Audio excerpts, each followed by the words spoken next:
Hello, everybody. My name is Christian. I'm the host of the Disruptive Chef Entrepreneur Show. And today we have a very special guest for you. And that's actually his 2.0. He's going to talk to you guys right after this.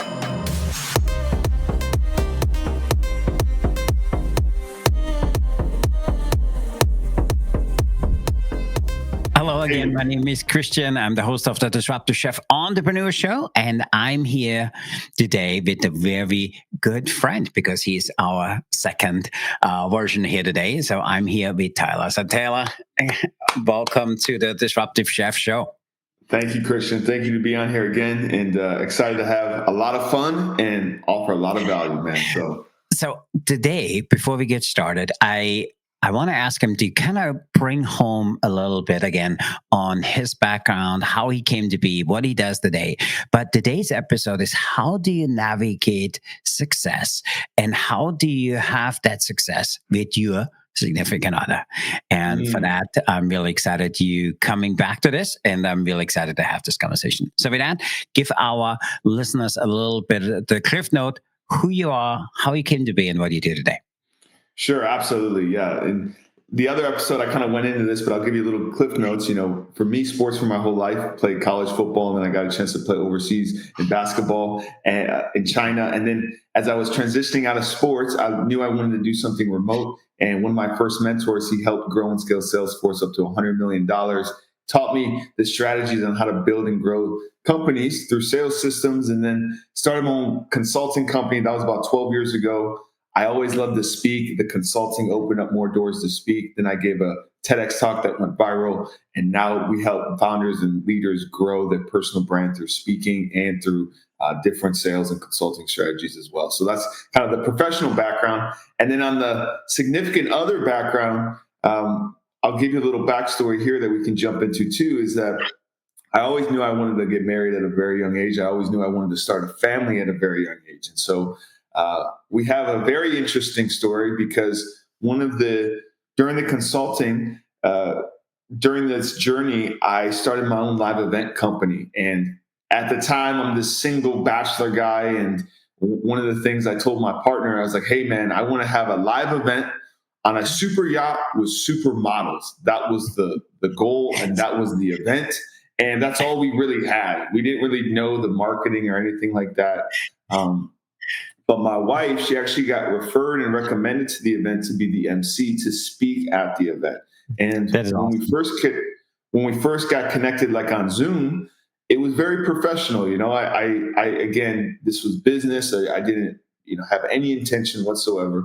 But we'll include a photo so people can understand. But when we got to the event, there were several people, and I'm not talking about one, two, it was like 3, 4, 5 different groups of people that came up to us that we were just standing next to each other. And they said, how long have you guys been together? And I remember the first time I'm just like, no, I'm Tyler, and that's Jenny, and just kind of laughed it off. But then after like the third or fourth time, I was like, man, this is like getting kind of, this is like, it's almost like, there's something here, and then it just turned out where, I was actually in Miami. I lived in Tampa, but the event was in Miami, and she was in California, and she used to travel a lot too. But we're both fiery. We're very passionate about whatever it is that we do, and so we're like, if we're gonna do this, we either go all in or it's not, or we do nothing, right? And so we were like, okay, if you live in California, I live in Tampa, we either get married or we just we may never see each other again. And so that's when, and we can get into the full story, and I don't mind talking about it, but during that event, right before I gave the keynote, right, I'm getting ready to give the keynote, and then I get this impulse, you should propose to Jenny in front of the whole audience. And I'm thinking in my head, this is crazy. I just met this woman. I don't even have a ring. This is not part of the plan. And then meanwhile, we didn't find this out till after the fact, but she actually had the same impulse. It was like, wouldn't it be nice if Tyler proposed to me in front of the whole audience? So this is all kind of percolating over the weekend, right? This is like Friday to Sunday. And then after the event, we're like getting our things, and we're waiting for this Uber we have to drop some stuff off. And we're talking about it. We're like, and at this point, we're kind of, she's telling people she was wearing all white for the event. So people would ask her, we're walking to this business event, but they're like, where are you guys going? And she was joking. She's like, oh, I'm going to a wedding, So it's kind of like, we kind of made a joke to it at this point. So then I told her, I was like, if you're serious about this, I'm serious about it too. But if you're not, then that's okay. So she was about 99.99% sure that she wanted to marry me. And I was like, I'm down. I was like, hey, this is everything I'm looking for. So we get in this Uber ride, and I'll never forget it. We get on the Uber, and then she didn't tell me this, but she's praying. She's like, Lord, give me a sign that I'm supposed to marry this guy. And I'm just talking to the Uber guy, and I've had some Uber drivers before, like some guys that are like, man, this, like, I can't wait to get out. But this guy was in Miami. He was a real estate investor for the last 25 years. He literally just does Uber because he loves interacting and communicating with people. And he closes real estate deals in Miami, picking up people in Uber. And so he's developing some of the new developments in Brickell. So this guy's like super legit, And I just remember him looking in the rearview mirror, looking at me in the back seat. And he's like, hey, man, I really like you. I really like your energy. And then as he's opening the door to get us out of the vehicle, he's like to Jenny, he's like, you need to marry this guy. Like, just clear cut. And he was telling a little bit about his story. He met his wife, I think, he met his wife and got married within like a 3-week period. So he's just like, and he's now married for like over 20 plus years. And there's just all these divine meetings and connections. So then at that point, we left, and then we kind of knew. We were like, okay, now the Lord's having fun with us. We get back to my hotel room. I get a call from the front desk, and it says, hey, there's a gift for Jenny from Tyler. And I'm like, I didn't buy anything.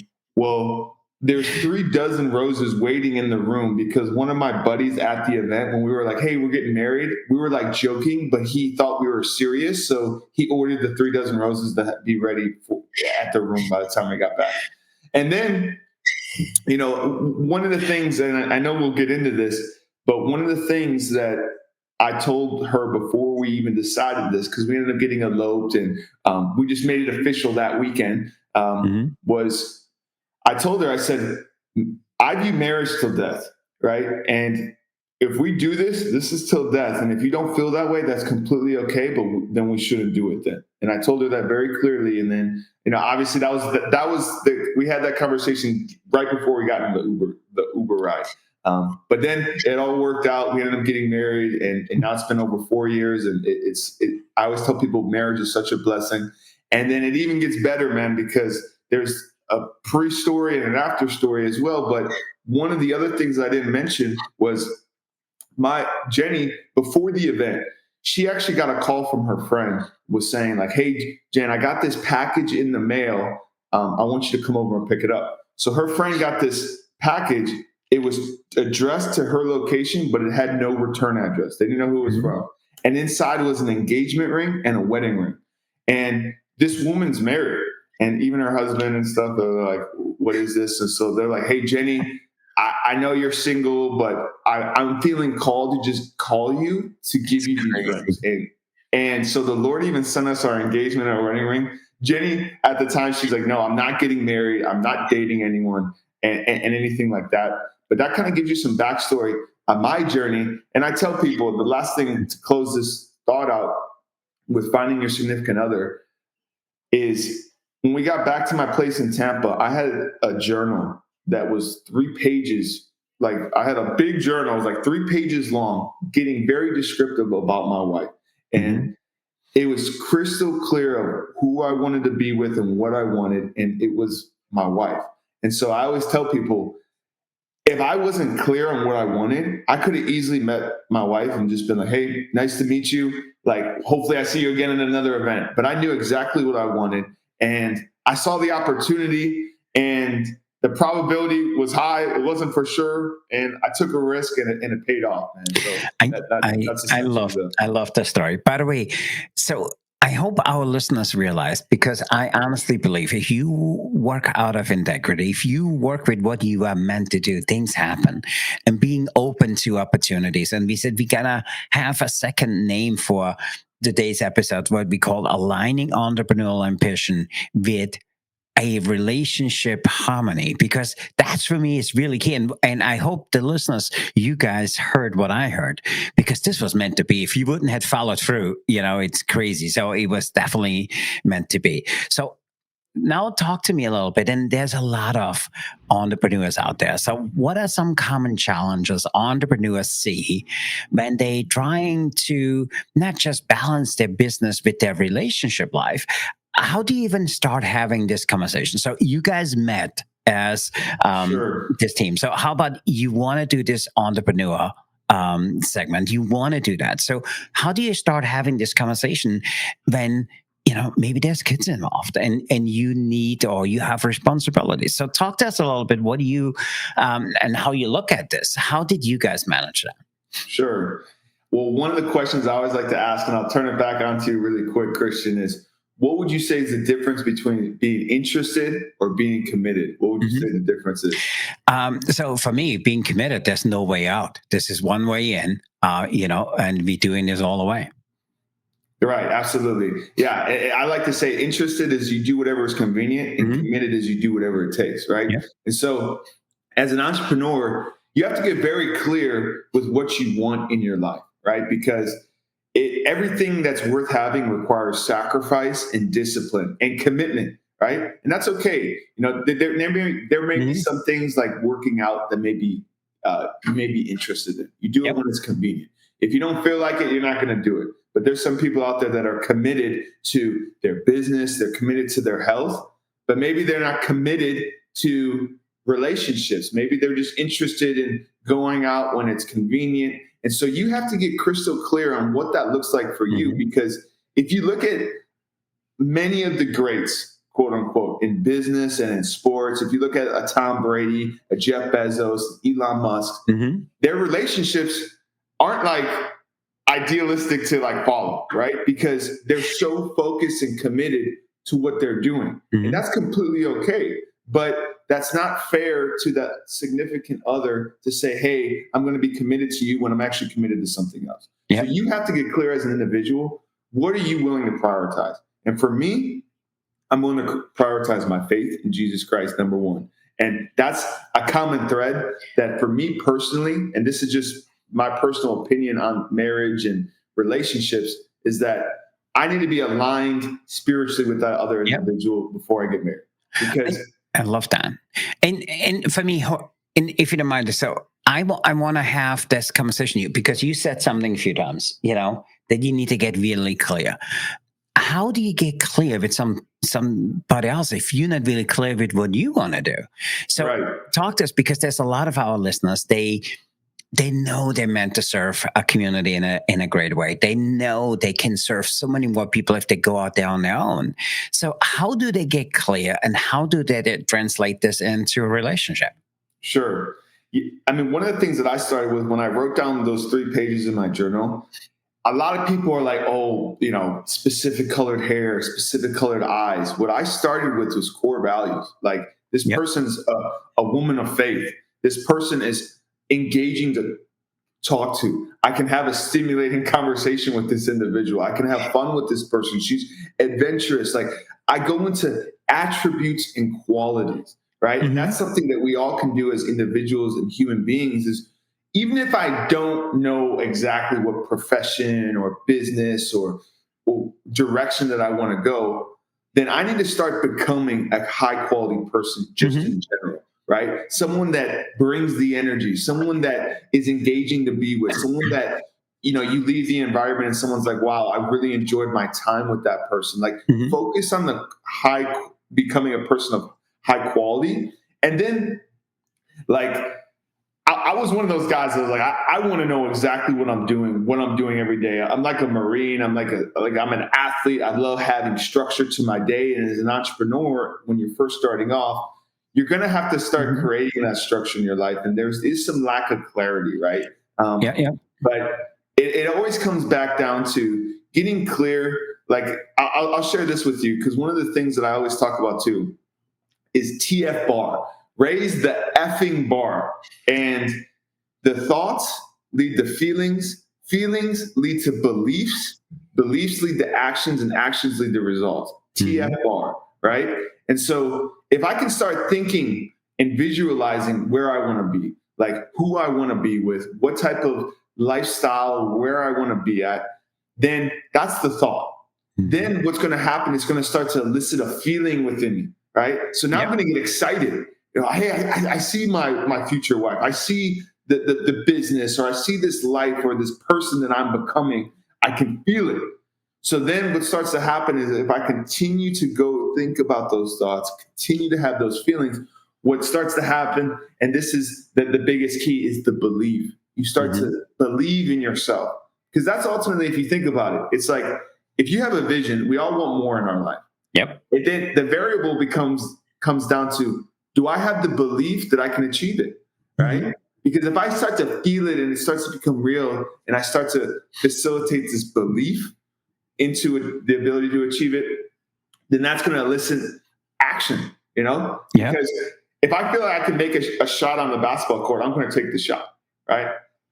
But if Mhm. I feel like I can't make it, I'm not going to take that action, right? And Yep. so the action follows the belief, and then our actions determine the results in our life. I And I so, I love that, I think there's a little bit deeper. So I want to go. Okay, what do you think? What is, or what kind of role does a spouse play in an entrepreneurial journey, and how do you navigate that dynamic? So for me, I want to kind of break this down a little bit because for me, it sounds like you guys were meant to be, and I absolutely love that story.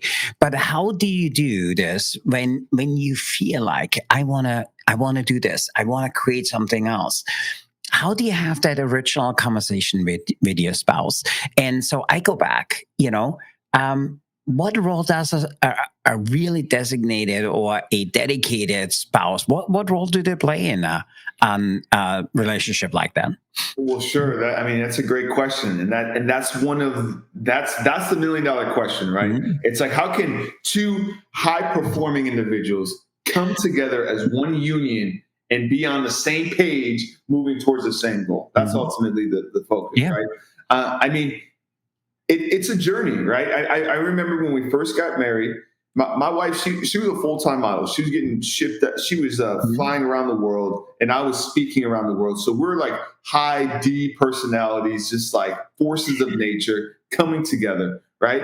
And for me, I was like, hey, if you want to do that, I support you 100%, and let's check it out. So I remember there was another event in Miami. It was like the Latin Grammy. She got invited to it, and she, I was her plus one, and so she's like a celebrity in that world. And I remember going to the event, and I was like, "Do you want something to drink?" I was gonna get us like some water, So I go up to the place. I leave for 5 minutes, and I could see right when I walked up, there was like two or three guys that swarmed to my wife that tried to like hit on her, right? And then I remember too, like these women would try to talk to me, and I'm trying to say no and stuff. And here's the break. Here's the kicker, and you'll enjoy this story. But the way that the venue was set up, it was all outside. It was beautiful. It was at it was on a pool. It was beautiful. But when you walk in, there was like a narrow hallway about this thin, where I'm standing my back against the wall, and there's probably space for one person to walk in front of me. But the bathroom was right there. So my wife's like, "Hey, I'm going to the bathroom." So I'm literally Yep. standing right in front of this bathroom door, but my back's against the wall. I can't go anywhere, and there's probably room for one person to cut through. And I just remember this woman and this man. They're walking towards me down this hallway, and I was like making sure that they have enough room. And I'm looking down, and I see them, and this woman, she looks like she's drunk, and she's walking towards me, and then she like lunges in, looks like she's about to kiss me right when my wife walks out. And I'm like, Dave, it's not what it looks like. It's not what you think. It's like a rom com. You know what I mean? Yeah. It's like it's just like those environments. That's not conducive for a marriage. Yep. So you have to get clear as a relationship. Certain things that you were doing before as a single person, you could get away with, right? You could have those Mhm. guy nights out. You could have those female nights out. But for us, we do everything together, and we don't put ourselves in situations. And if we do find ourselves in those situations, we just remove ourselves. Maybe Mhm. we go to a place and it gets we just leave early. That's Yeah. it. We don't Mhm. make a big deal out of it, but we leave. And that's something that we can stay joined on. Um, And then when it comes to like building a business and creating together, I mean, that's something that's a continual evolution and journey because, what my wife did, she started scaling back what she was doing as a Hmm. model. And she started just supporting me full time into the business and growing and serving the clients. But even then, I would say in the next 5 to 10 years, we eventually want to build something that we've started together because Hmm. the consulting company is something that I've had for a while and my wife helps me with, and she does a lot in it now. But we both know that that next level, we ultimately want to build an orphanage. We want to own I real love that. estate and provide like a facility and a community towards you know uh, what underprivileged kids so they can learn sports and just have a community aspect to it. So having that vision is super important. And even if you just have that, man, like it's just like, hey, we're not on the same page now, and some Hmm. days we may not be on the same page. Like we have a vision that's bigger than ourselves, and we also know that, hey, we're going to be serving the Lord. And I love one of that. the I love that.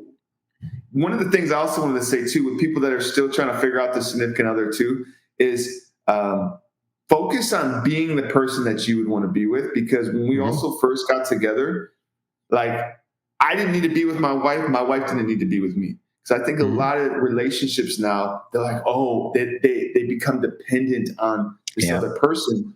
Where the best, you know, relationship, negotiation, business deal, whatever it is, you're willing to walk away from the deal, right? You're I willing to love that. walk away from your Yeah. significant other. And for me, that's, I mean, I'm happy you said that because for me, that's super, super important. So how about if there's misalignment and, you're married now for 4 years, and obviously, you want to be married longer. So how do Sure, you, how do you deal with misalignment? Because it's not always perfect. So if any of our sure, listeners sit here and say, you know what, it's easy for him to say because they won on the same person. It's easy for him to say because they knew exactly what they want to do. And how about if you're married for 10 and 15 and you feel like there's some misalignment? How can you bring that significant other, not just bring him on board, but how can you support or ask him to support what you want to do? So what would you tell to sure. somebody who says, there's some misalignment in my marriage or in my relationship? Yeah, I mean that's a good question too. I mean, one of the things that I always tell people is you always have to keep it fresh. So if there's a misalignment, I mean that's what happens with relationships, right? You're with Mhm. that person, and what starts to happen, it gets routine, right? It's like Mhm. the person, like you've talked to them, you guys have the same schedule, the routine, and it starts to get routine. And anything in your life, when it becomes routine, you start to get disconnected from it. You kind of don't take appreciation for it as much as you used to when it was first, when everything was brand new and everything, right? So keep it fresh. So one of the things that we just did this past weekend is I took my wife out to San Antonio for like a date night, for a Mhm. day trip. Like we always do date nights every week. So we'll usually go to a nice restaurant or we'll do something fun. We'll look up something local, like, and do something fun. And then every quarter we'll do some sort of trip. And Mhm. so that really keeps it, because here's the thing, man, you have your time, energy, and resources, right? And if I'm spending time, energy, and my resources on everything but my wife, there's going to be disalignment because we're Yep. going to be growing apart. And it's just like what you put your money in is where your heart is, right? And so I need to invest in my wife. I need to spend time with her. I need to invest energy with her. And I need to Mhm. consistently do that over time, just like the business or just like any aspect of our life. Because if I start not to do that, Yeah. then that things can get out of alignment. Another thing I like to tell people too. One of my spiritual mentors, who taught me this, he said, "Tyler, you give a wife food, she turns it into a meal. You give her a house, she turns it into a home. You give her a seed, she turns it into a kid." Women Mhm. are also cultivators. So whatever Yeah. you bring into the relationship, they're going to magnify and cultivate. So think of it like a garden and a lawn in your backyard. It's like it's your responsibility to make sure what comes into the relationship. Because if Mhm. you're bringing stuff into the relationship, women in general, they're they're very in tune emotionally. And so they're just going to accelerate that even more. So if I'm giving bad inputs into the relationships, I'm treating her bad or I'm doing anything negative, then she's going to amplify that. Yeah. Right. So I have to set my wife also up for success. And if there is some misalignment, sometimes it just takes patience, right? Like it's just being there, saying that I love you, regardless of if you're doing this, whether you have clarity on this, I'm going to be here and I'm going to love you regardless. And sometimes that takes time, and there's definitely certain seasons of our relationship where for me, I want to provide a solution today where you just have to be patient and just be there for your significant other and vice versa. I love that. And in so many of our relationship, and especially in food service, you might not be in the same field. So how do you have that conversation with a significant other if you are not aligned in the business you're in or the job you're doing? You guys somewhat did the same thing. So how do you align with somebody if they totally different on how they make a living? So talk to us a little bit. What advice do you have for somebody when they need to go and have that conversation with their spouse, significant other, and they know they're totally different because, hey, one person does this and I want to do something totally different? Right. Well, I mean, yeah, that's a great question too. I think it's getting clear on what the significant other is looking for, because from my experience, most women, they want stability, right? And that's why entrepreneurship isn't really that appealing to, significant others and spouses, because there's a lot of at risk and volatility with the entrepreneurship, right? So if my wife or spouse is questioning about the industry or is there's disalignment with that, it's getting clear with what specifically don't you like about it? Because let's say you're in the restaurant business and maybe you have to, open new restaurants, you have to stay late, and you have to be in that type of environment where you're prone to have women hitting on you and certain things like that. Maybe that's the biggest concern for them. Or maybe it's just the biggest concern is that, hey, you're not making enough money financially to provide for me, and it's leaving me in a state of overwhelm, and I don't feel secure and stable. So it's like getting clear on where the significant other is sitting at, and then having that discussion. Because if it's like, hey, you've been spending your last Friday and Saturday nights at the restaurant serving customers and you haven't been spending time with me, I mean, yeah, you're leaving a door open for you guys to grow apart, right? And so now it's like, okay, you as the man or the leader of the home have to decide, what am I going to do, right? And so sometimes you pivot completely. Sometimes you have to find someone to take your shift, but you have to consciously be aware and in tune with that and have that conversation with your significant other and say, hey, like, this is the reality. And this is what I'm working towards, and this is what I want to do. And I love you, and you're more important than this business. You're more important than this. And let's come together and try to find a solution together. And that's something that's super powerful too, because again, things aren't going to be perfect. You're going to face adversity. You're going to face things that, especially marriage, like you're going to face a lot of adversity, right?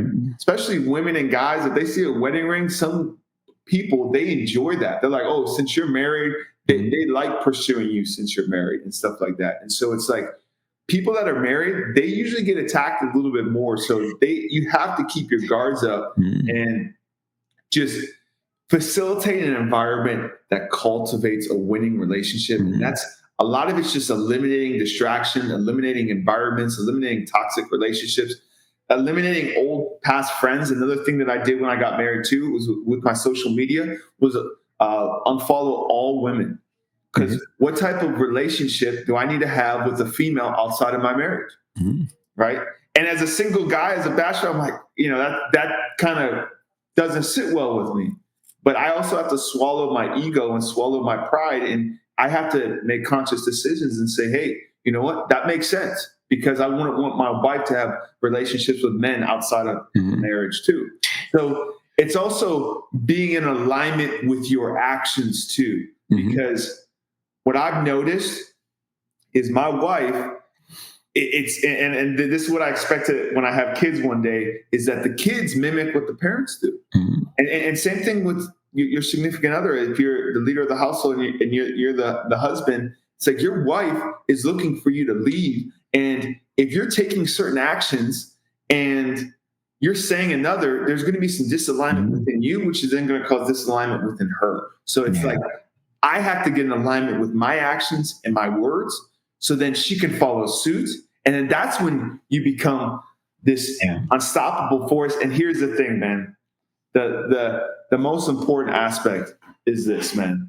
The Jesus Christ and the Lord. Just pray about it. Because one of my mentors, when I first got married, I always ask people like, "Hey, you've been married for a while. What advice would you have for like someone getting married?" And I don't know if you ever seen this diagram, but it's a triangle, and it's like uh, me on one side, my wife on the other side, and on the point is the Lord. So the Mhm. closer we pursue and follow the Lord, the closer we're going to come into contact. And And I absolutely love that. yeah, and making sure that the Lord is always in the center of that. Mhm. Because if the Lord is our priority and our decide is kind of our guiding light of how we make decisions, Mhm. then we can be on the same page, and everything else will kind of fall into place. But that's a question to have, and I usually tell people, if you don't have the same religious background, I'm not the best person to ask, because for me, marriage is a holy religious sacrament. And if we're not doing it for a religious or purpose larger than ourselves, then let's just date. Let's just stay as Yeah. a boyfriend, Mhm. girlfriend, because if it's just like, hey, we're going to just date, and then if anything goes wrong or we don't like each other or whatever, I mean, let's just stay single, and that's okay too. So it's also getting clear with where you're at in your life and getting clear on what that looks like. But if you're in it, get in alignment with your actions. Make sure your actions align with your words, and then your wife's going to follow suit eventually. Because what happens is, one of the things my dad always told me, which I always hated growing up, he's like, "Don't do as I do, do as I say, son." And I never loved that. I was like, "Look, come on, dad, but you do it, Yeah. But it's like that type of thing with our relationship, that takes a toll on our significant other, Mhm. right? And then what starts to happen, it compounds. Then they feel overwhelmed, they feel stressed, and then we all compound stress and overwhelm with something, right? Some people go Mhm. work out, some people like to drink a glass of wine, some people like to watch. There's something we as human beings do to deal with stress. Some people pray. So it's like, usually when it's like disalignment, it's like so far compounded down the road where we need to just come back to the roots and get clear on Mhm. when were we most aligned. Like, when Yeah. was the last time my wife and I were just extremely connected? What were we doing? How were we feeling? And then what's kind of happened since then that has kind of grew us Yeah. apart or taken us in a different direction? I love that. And for me, I always look at, so, I'm married for a long time. And so, we have 4 kids, our listeners know that. And for me, I find that if I don't properly communicate, this is the beginning on where things work, and then it takes a little bit more work. And so for me, and you kind of alluded to it all the time, you need to stay in conversation. And it doesn't matter what you believe in. You need to stay in conversation. And I heard that triangle. Hey, there's you, there's the other person, and then there's another picture of me. That doesn't work. That Right. triangle works only if it's Right. outside of you. So I have one last question, and you kind of alluded to it before. So what are some techniques, or what are some things you do for your spouse outside of the marriage, where you feel, hey, if I do this, I know it strengthens my relationship. If I do this, my significant other knows exactly what I'm pursuing. So what resources or practice would you recommend from your experience Sure. to share with that significant other? Sure. One of the things I always tell people too is that every relationship is different, So what works for my relationship may not work for another Mhm. relationship. What works for another relationship may not work for mine. And so it's also understanding that, having that context with the relationship. One of the things I make a joke with my wife on, and I tell people too, is I have like I don't have a physical list, but I have it in my mind. It's like a trigger list, because my wife, she gets very feisty. Like, she can go to 0 to 100 like really quick. For me, it's very hard to get mad. For me to get mad. So we were like the yin and the yang. So we're actually balancing each other out. But there's certain times in our relationship where she would be on edge, she would get angry, and I'm like, babe, like, and I would take it personal, and then it would like elicit a response to me, and I'm like, what is going on? It's like, oh, you're hungry, right? So now it's like I have to pick up on those social cues because if she's like kind of getting short with me, a little irritable with me, and I'm taking it personal, it could escalate into something bigger than it's not. Where it's like, let's get you some food. Mhm. She's fine, right? So that's on the trigger list. Okay, she's getting hungry. Another thing Yeah. is she hasn't slept well the night before. So then again, she can feel that little animosity. She's a little short with me. And again, at first I would take it personal. So it goes back to your thing of communication. It's getting clear and checking in with your significant other. How is she feeling? And so for me, it's like, okay, she's not getting enough sleep. Why don't you go lay down, just rest, and Yeah. I'll give her some space. But these are, I mean, they sound so simple, but like I said before, I would take it kind of personal because like I always want my significant other to be happy and in a Mhm. great state of mind. But then I realized that those things are external things that have caused her to be like that, right? And so Mhm. then it's like, well, did I stay up late the night before? And as an entrepreneur and a business owner, I do a lot of my work at night, and Yeah. so I kind of contribute to that, right? So Yeah. then I have to look at my schedule and say, okay, how am I going to structure this so my wife doesn't have to stay up, and so she can get the well rested and be all those things. And uh, but the communication's big, man. It's like, Mhm. what do we do outside of it? Communicating what does the significant other want, and another thing that we like to do is we like to get our steps in, like every day. We like to Okay. get at least some sort of steps in together. And again, it's this constant agreement or constant mentality and constant action of always coming together. Mhm. Like I could be working and be in the office all day, but we're going to be walking together and stuff. So I love that. I love that. And for me, by the way, to our listeners, I want you to go back 5, 6 minutes. And there was a few things he said. And for me, that's the key because the reason we have create written on here, because I honestly believe we creating conversation. And it starts with the people we love. And for me, when I peel it all back, is I dropped communication. And that's as simple as with my employees. If they don't feel connected, it's my fault. So for me, I love that. And you had some really good examples on, hey, I didn't think the person is hungry or something else, or that person didn't sleep well. You know what? I'm at fault this too.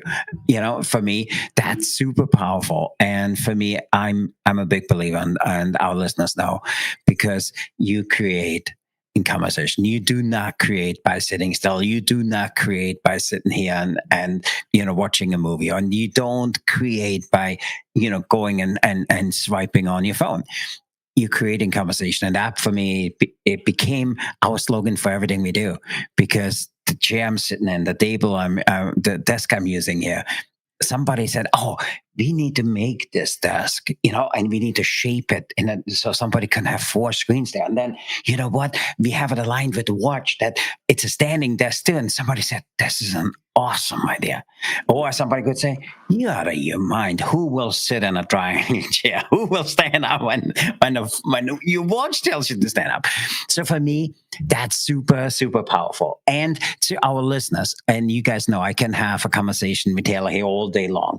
And for me, I wrote down a few takeaways. And for me, I want you to honestly look at this, because for me, the whole conversation was so powerful.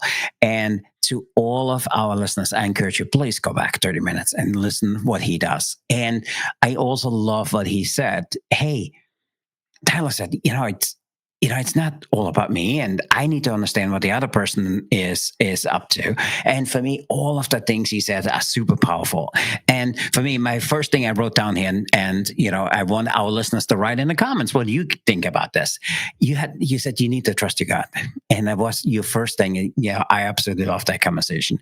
And then that you need to describe very significantly what you want, because how is the universe going to bring to you if you not really get clear? You need to have an understanding, and for me, I love that.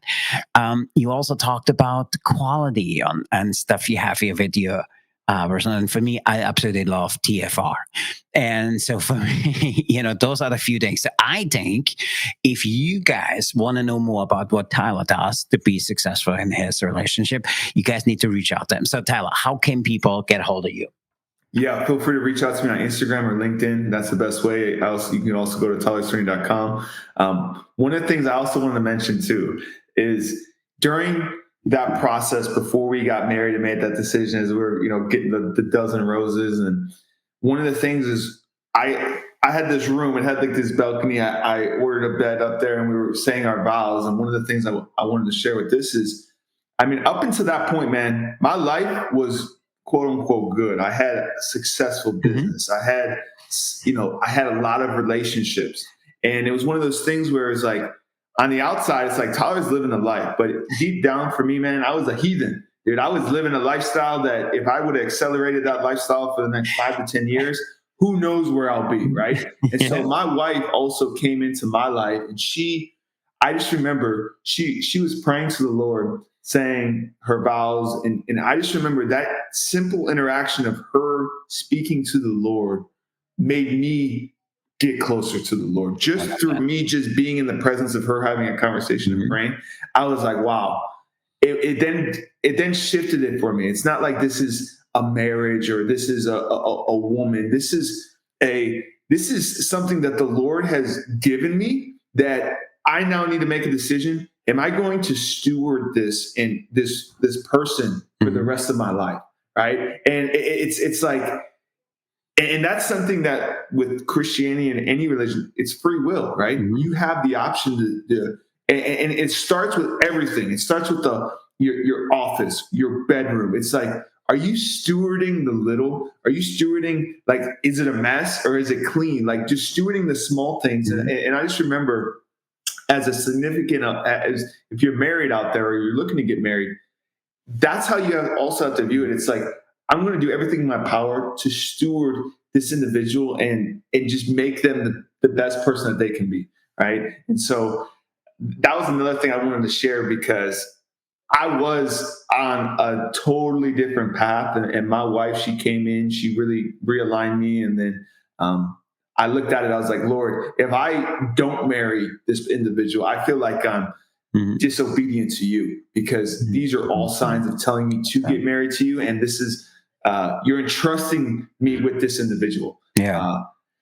And so if you can get it to that point too, with anything, it's like we have the opportunity to show up to work every day. We have the opportunity for in your situation, be a parent to your kids, and you have an opportunity to be a husband to your wife, even though sometimes it may seem like a chore or a task that, that's kind of gets overwhelming, or you may get a little frustrated with it. But if you take a step back and say, you know what, I get the opportunity to do this, and not everyone can have a successful marriage or have kids, which you're already in that boat.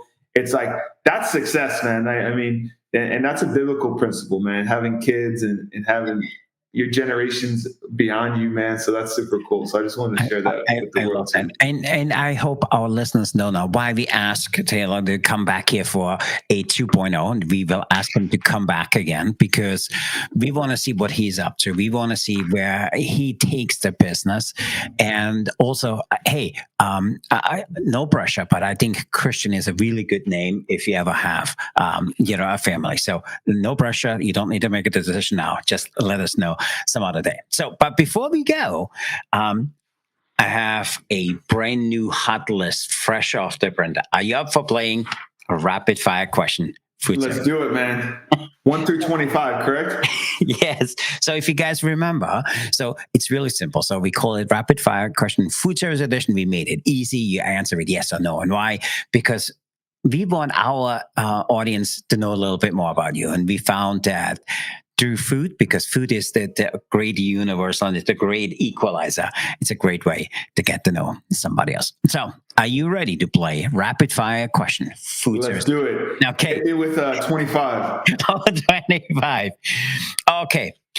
Oh, that might not be a good thing for today's thing. It says, should restaurants start offering breakup meals on the menu designed to make you cry and laugh at the same time? Yes and no, and why? Well, like I said, if I'm running a restaurant and I want it to be profitable, I would market it as it gets better with every bite. It would be a decadent dessert. So if someone does experience a breakup and they want a good meal to get over it, I would provide that. So Love yes, that. absolutely. Love that. Good save. Okay, give me number between 1 and 25. What about number 5? Number 5. Oh, if you could eat food with a chopstick, even is it even worth trying? So tell us, yes or no, would you eat any food with chopsticks and why? I would say no, because there's certain food that needs to be eaten with the chopsticks, like when it's Chinese food and it's able to. But I'm not gonna like. So I would say it depends, but not all food should be eaten with a chopstick. No. Great. Okay. Love that. And by the way, if you used to like me, eating a lot and you eat really quickly, get yourself a set of chopsticks. Okay. Give me a number between 1 and 25. 13. 13. Ooh. Should mac and cheese be eaten straight from the pot? Yes or no? And why? Yeah, that's a good question. For me, I'm actually not a big fan of mac and cheese. So I know people are like, "What the heck? Who doesn't like mac and cheese?" So, but yeah, if it's some good mac and cheese, I'll try it and I'll taste it. So I'll usually eat it from the pot. So I say yes. I love that. I used to work for a company which is the largest producer of mac and cheese, and I never sample it. I will not eat it because cheese is not supposed to spoon with pasta like that. No, no, no. You're supposed to top it on it. No, it's just wrong. It's wrong. Okay, give me a number between 1 and 25. What about number 17? 17. If you could drink soup from a champagne flute, should everybody do it? Yes or no, and why? That's a good question. I think I love soup, and when I was in China, they actually the louder you slurp it, the better And it compliments is. you have to the chef because you're willing to burn yourself because it's so hot, you know. So if it allows me to eat it when it's scalding hot and it makes it classy and stylish, and we all can be on the same page and we can slurp together, I love that. I'm all for it, man. Great. Okay, last question. Last question. What about number 22? 22. Ooh, have you ever tried deep fried salad just to see what happens? Yes or no, and why? That is hilarious for all the deep fried lovers out there. I know my dad, he loves deep fried food. If I'm going to eat a salad, it's got to be healthy. You know, that's like me trying to detox and be healthy. So I probably wouldn't recommend a deep fried salad, but we got to try it. We might as well get the deep fried Oreos, the deep fried everything to go with the salad. So I mean, I would not order this off the menu, and there's just certain things which are not supposed to come next to a fryer. So with that, I want to say thanks for playing Rapid Fire Food Service Edition, and first off, I want to say thank you for being here today on number 2. Thanks for sharing so deeply and sharing so honestly on how to make it work, because a lot of our audience are in that position, and besides money is the second reason why business succeed or fail, because the other person doesn't really see eye to eye, or they don't really share too much about it. So for me, this conversation is super powerful. And to our listeners, make sure you get shared with somebody who wants to get into entrepreneurship with a significant other. If you can, please leave us a comment below. Let us know what you think of Tyler and why he eats fried salad. It's a terrible idea. Why he doesn't eat things with chopsticks, and why doesn't he think everything out of a champagne flute? So with that, I want to say thanks for being here today. Thanks for the gift of your time. Thanks for sharing so freely. It really means the world to us. What is your final words of wisdom for anybody who knows after listening to this, go home, I need to share with my significant other. I want to do more. So what would you tell to somebody like that? yeah, I mean, I would just sit down with your significant other and create a vision and get clear on what the vision looks like and what this would mean, not only for you, but for both of you. Because when you get married, you become one flesh. So the decisions that you make for yourself are no longer just for yourself, it's for you and your significant other. And so you guys definitely need to be making those decisions together, especially if it's bigger life decisions. And one of the favorite terms or phrases that I've learned as a married man is, yes, baby, I love you. And anything my wife says, even if I agree or disagree, you say, yes, baby, I love you. I love If you focus on that as a man, you will be good. and enjoy it, man, Oh, because marriage is such a blessing. oh, So I love remember, that. And my dad was married for almost 60 years, and he said, Christian history, which is really simple. You're probably right about that. And with that, I want to say thanks for being here today. And to our listeners, thanks for hanging in there. Make sure you leave us some notes here, see what you think of Tyler. Do we need to have him back for a 3.0? And I have 15 other things I want to ask him and 15 things we want to talk about. But until next time, do remember to fire up your career. Stay hungry for change. I'm Christian, the disruptive chef, entrepreneur host. Me and Tyler, we are out of here. So we are signing off. So be the change, be the challenge, and be the chef who sets the world on fire. So with that, Tyler, thanks for being here today. We really appreciate the gift of your time. And again, if you guys haven't had so, make sure you share below, with anybody else. And guys got to check out what he does. And if you ever see him come to your market, you guys got to do us a favor. Go out there and make sure, hit him up and say, hey, I'm here because Christian sent me. So with that, thanks. Bon appetit, everybody, and stay disruptive. Thanks, everybody.